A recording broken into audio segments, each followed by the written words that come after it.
The bells rang at midnight, but the church had been sealed since 1939. Jonah stood in the snow, recorder shaking in his gloved hand. The village behind him was a skeleton of burned houses and frozen wells, erased during a retreat no one liked to document.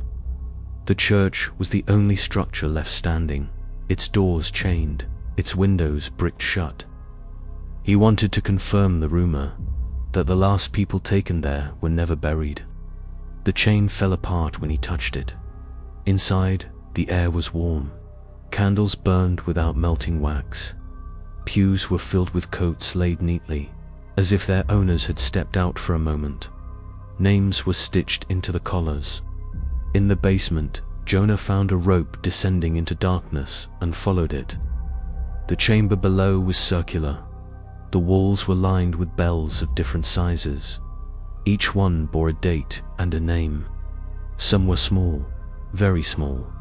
At 12:01 a.m., the bells began to ring, one by one matching the order of the dates. Jonah covered his ears, but the sound came from inside his chest. At the center of the room stood a ledger. The last page was blank except for a sentence written in fresh ink. When remembered, they ring. When forgotten, they replace the bell. The ringing stopped.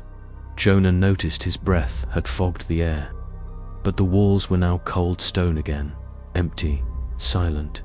He climbed out before dawn. Months later, historians reopened the site. They catalogued the bells, the coats, the names. They added one more bell to the wall.